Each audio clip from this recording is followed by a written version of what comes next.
Yeah. Let's get some air in here, honey. Okay, I gotta... It smells like fart. Like fart? That's just me.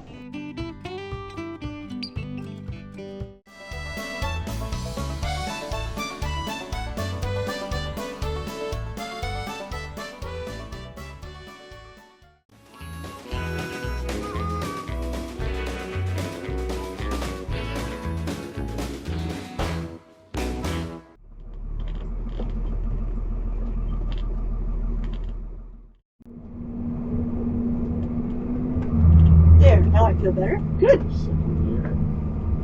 Okay, eyes peeled for wildlife. And here's the dump station. Right there, yeah. Sure, you don't, unless you want to drive further, you want to drive to Wells. Oh, look, there's water. If this RV place isn't easy to pull into, let's leave it and we'll just find something in Prince George. I was going to suggest that just for sake of time as well, because we're so far behind.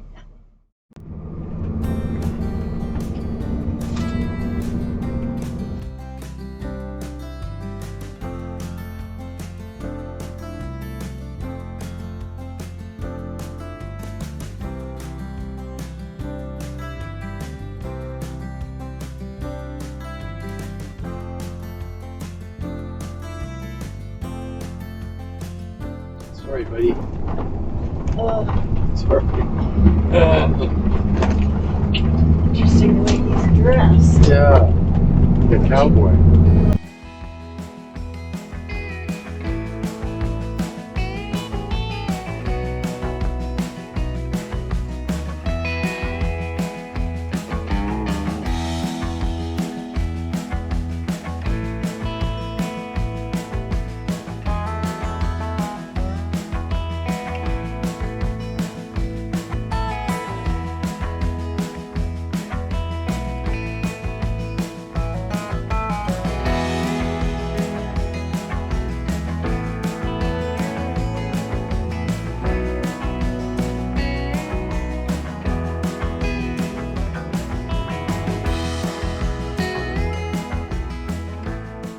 Hi. Hi, love. Oh, yes, you can definitely hear the hype. This looks lovely.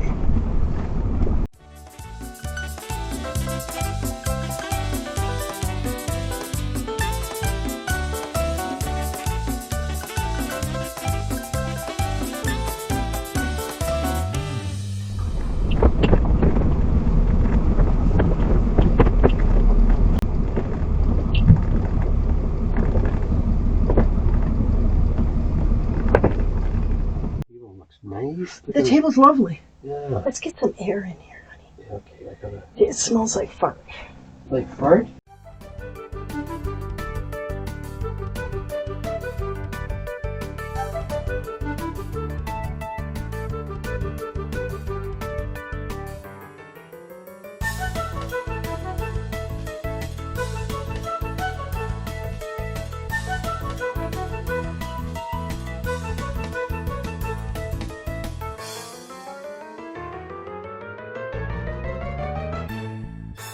Table?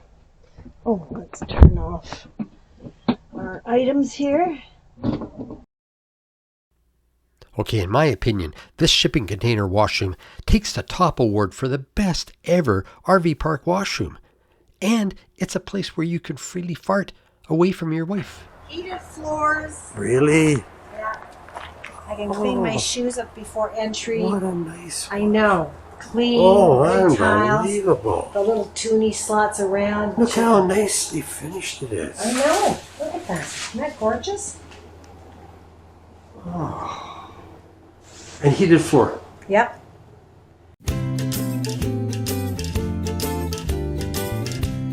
I just thanked them and I said, you know, everything worked. The services were they're supposed to be, and you had options, you know, front. And I said it was just clean and tiddly and really nice. Really nice. I think we'll stay here on the way back. Well, they said that, you know, they said if you're coming back this way, you know, you can bypass Prince George and come this way. They said Oh! They said you don't have to even go through Prince George. Oh, good to know.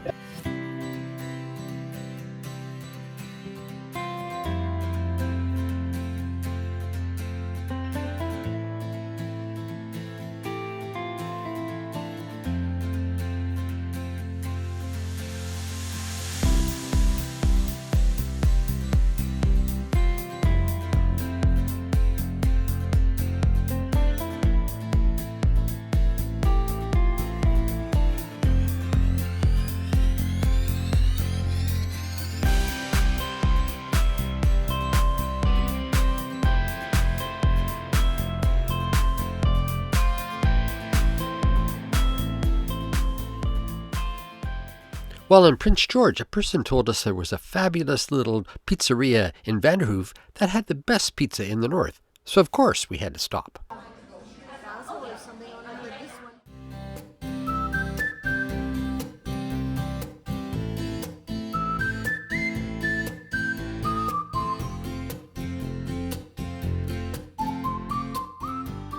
Gorgeous. That's beautiful. Oh dear. Left onto Park Drive.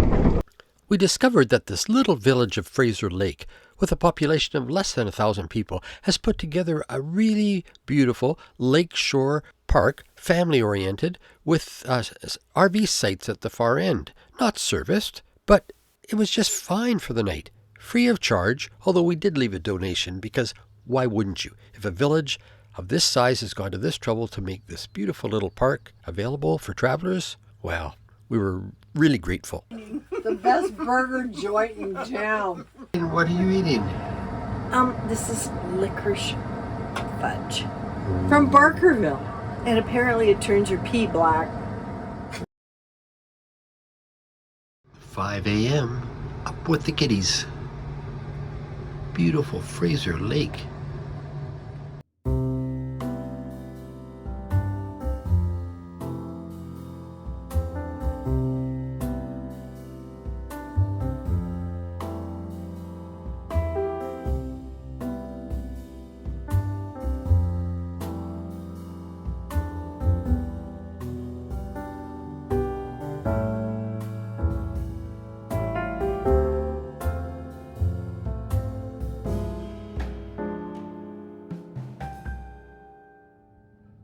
What would a campground walk be without looking at the washroom?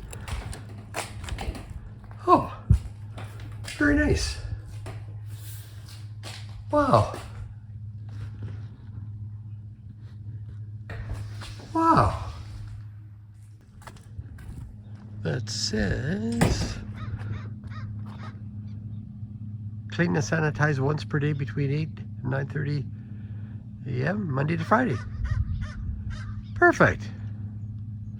Well done. Okay, let's get back to Monty and Vincent, and let's fire up and head off to Smithers.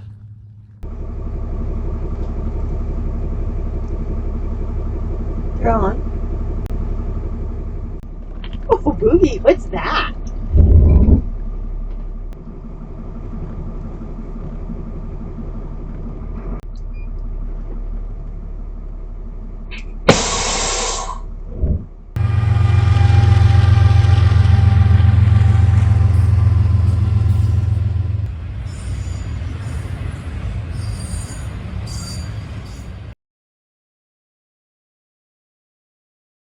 Oh, they've got this nicely, like it's a pride, I mean. A place with pride. Yeah.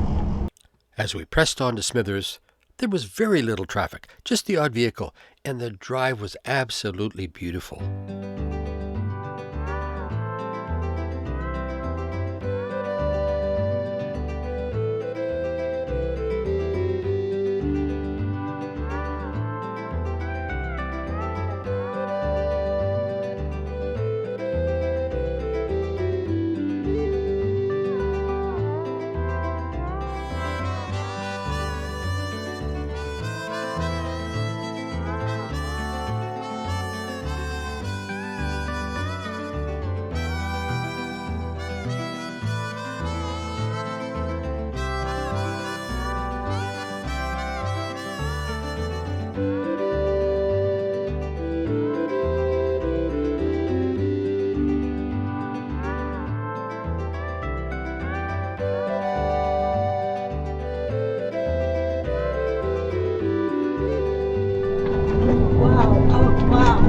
Oh, wow.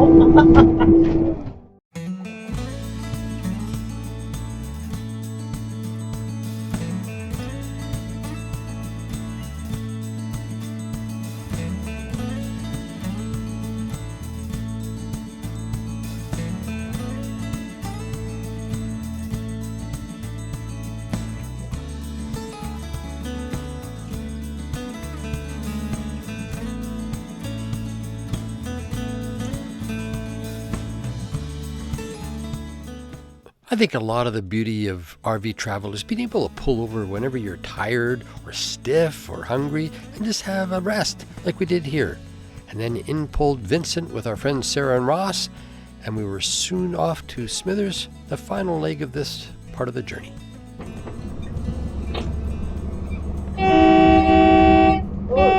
Sounds fairly healthy today. Oh, Sarah was sitting in the back. Oh, I see.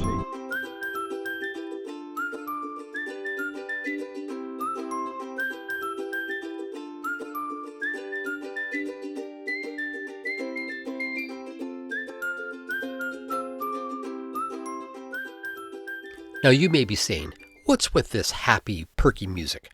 Well, arriving in Smithers is a really special moment for me, and there's a story that goes with it that I want to share with you. 68 years in the making. But first, we need to get settled at the municipal RV park. Let's go do that first, and then I'll come back and I'll share my story with you.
Well, now that we're settled, here's a story that I wanted to share with you. I lived here as a child. I haven't been back for 68 years. And being here, I have 3 goals. Number 1, I want to find the house that we used to live in, an old log home. Number 2, I wanted to find the lake that I used to go to fishing for squawfish with an old guy who's probably 200 years old now. And number 3, I wanted to find Darlene Kennedy, who I was sweet on way back then. Well, I never did find Darlene Kennedy, but I did have coffee with an old chum from that era. We went to Tim Hortons and had a great chat. But the important one was finding my old home. And I did find it. Well, sort of. We drove up to the street, and there was a new home in its place. And I didn't want to stand on the street taking pictures of it without asking if that's okay. So I knocked on the door of this new home in the place where our old cabin, I think, was, and this really kind guy opened the door. I told him who I was, what I was there for, and he said, with a big smile, "You got a minute? Come on inside." I went inside, and the story goes like this. He bought the home, lived in it for 20 years. That's the log home that we lived in. He tried to save it, but the foundation was really old. It was really not suitable for living in much longer. So he had the logs taken apart. And he's got them stored down by the river that I just showed you. Well, he walked me all through the home, showing me pieces of our old home that he has saved. He and his wife, they loved the home, and they just wanted to bring it into their new home. There were beams, there were doorways. My childhood bedroom door was part of their new home. It was just amazing to see. There were pictures on the wall that showed our old log home. He wondered where the picture came from, but he said he had a picture of a picture. And I said, my mom commissioned that painting before we left. I have the original, or my sister does. So it was just one of these memorable moments where this kind guy wanted to show me pieces of our old home. And it just brought back so many memories. He showed me this old book that had a picture of our log home, showing that it was built in 1903 or 1923. Anyway, way back when. And I left after a while with a big smile on my face. This guy was so kind. And when I got back in the car, Michaela said, honey, we got to find that book. So we immediately drove into town, found an old bookstore. We were standing in the bookstore with Sarah and Ross, friends of ours who we were traveling with. And the woman who owns the store was busy. So there was a woman who just walked in front of me, and I had a picture of the book that I wanted to find on my phone. And I said, excuse me, do you live here? She said, well, I live nearby in Telqua.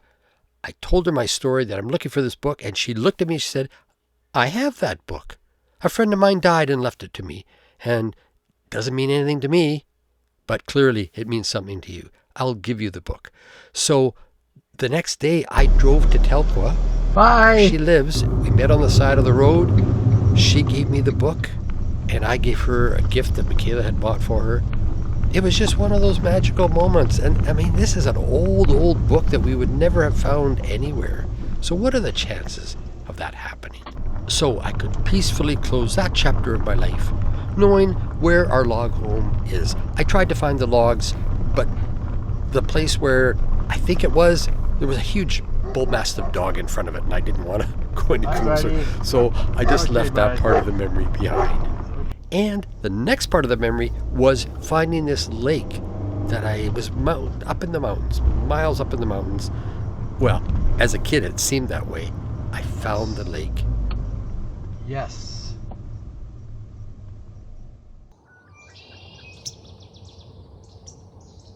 This is Seymour Lake. I just came off Gardner Road, and Lefty Gardner was the guy who used to bring me up here squaw fishing. Oh, wow. Doesn't look anything like I remember it. Neat. I spent a lot of time over the next few days driving up and down streets, reliving memories as a kid, places where I walked to, home from school. And when it was time to leave, I did so with a heart full of happy memories and a sense of peace. And I was especially happy that I could share all of this with Michaela. Thanks for watching. We'll see you next week when we start heading south. You're going to love this part of the trip. Bye for now.